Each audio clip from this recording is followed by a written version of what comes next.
Today, we're going to talk about four really, really powerful, important things to help you lower your risk for cancer. But I think the most important thing is to understand what cancer is and how it became cancer in the first place. Cancer originates from normal cells. So in other words, they're not just something like a virus that just comes from something external.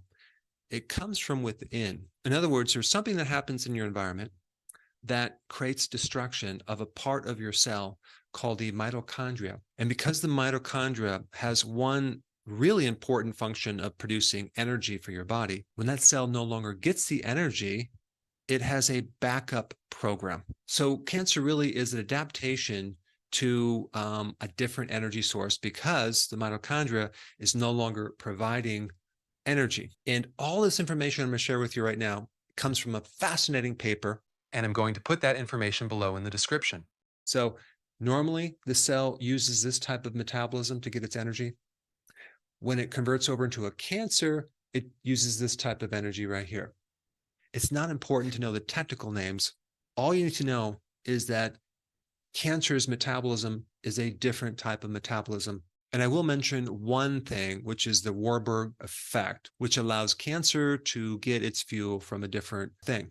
The actual source of mitochondria in our cells really originated from a bacteria. In other words, the mitochondria has all the properties of some bacteria that long ago came into our cells, and somehow there was an agreement that it would work together and it would provide a certain function in the cell, which is producing energy and many other things. And the cell would provide a home to the mitochondria. And apparently one of the ancient programs in the mitochondria was this type of energy system. When there seems to be a lot of stress or damage within this system, it converts over to that system, and we call that cancer. But the mitochondria is not just about producing energy. It also helps you balance and metabolize iron and calcium and make hormones and make neurotransmitters and make melatonin, which is all about sleep.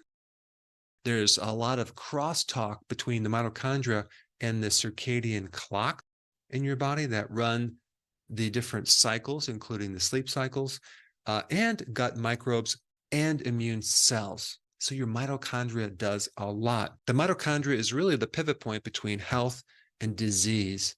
And when the mitochondria becomes damaged and that cell turns into a cancer cell, some interesting things occur.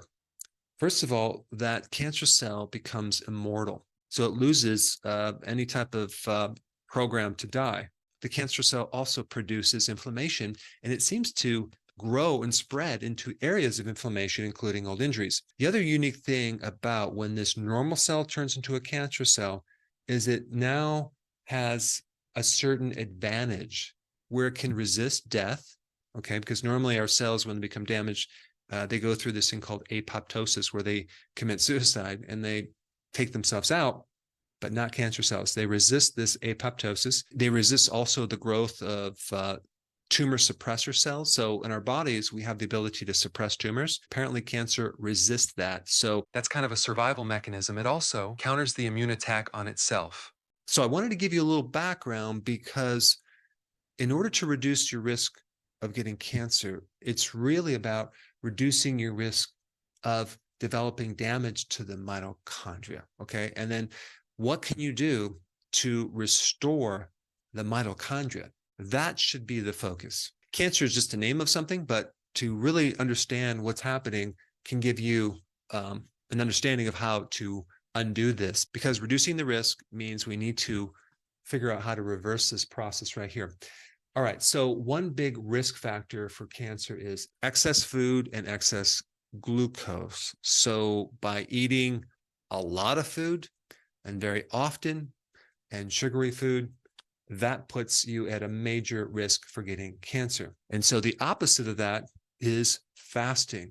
So fasting is one of the most powerful things that you can do to prevent cancer. And I'm talking about intermittent fasting as well as periodic prolonged fasting. Okay, so you fast for a few days or longer. Now, before I explain that, I'm just going to talk about number two, being sedentary.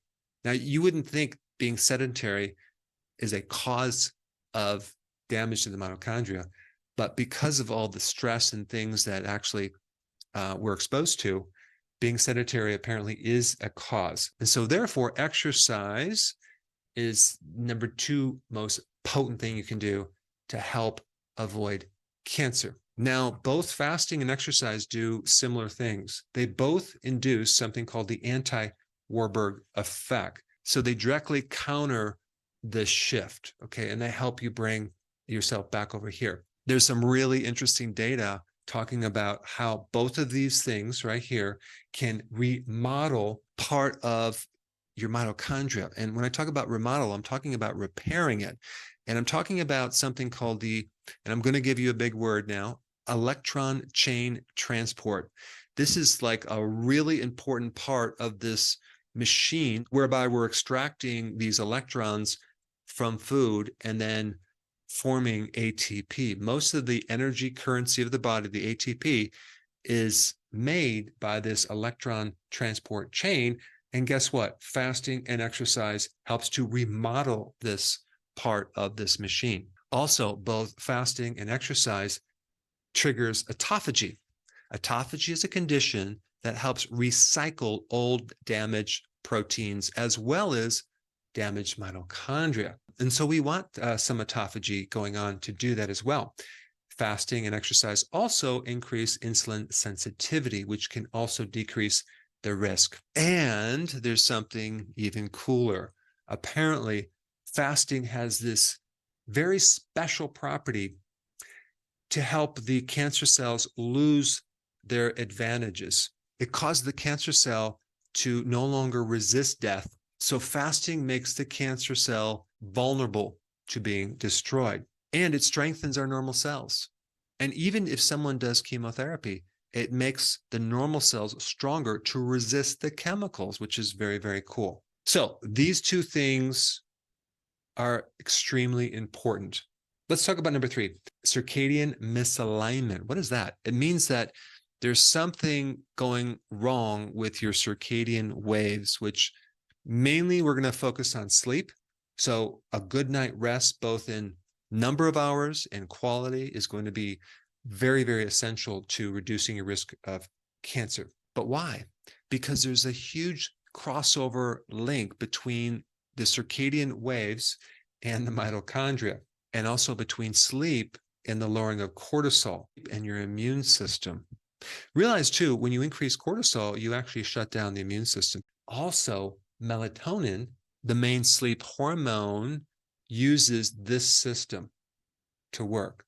Okay, it doesn't use this system. This is why people with chronic disease, including cancer, usually always have problems with their circadian clocks and their sleep cycles. And then number 4, this is interesting, loneliness, social isolation, not only will double the risk of diabetes, but it also increases the risk of cancer. Socializing with others, with groups, with individuals is just as essential as good, healthy food and water and exercise. Now, there are a lot more items to unload from this article that I want to give you. Go to my website. I'll put the link down below of all 15 ways to lower your cancer risk. So go ahead and click the link down below, and I will see you on the other side. Now, because of the censoring and the suppressing of the algorithms on YouTube, it's becoming more difficult to find my content. And there's a lot of content that I cannot put on YouTube, unfortunately. So to make sure you have full access of all my information, go to drberg.com and subscribe to my newsletter by clicking the link down below in the description. I will see you on the other side.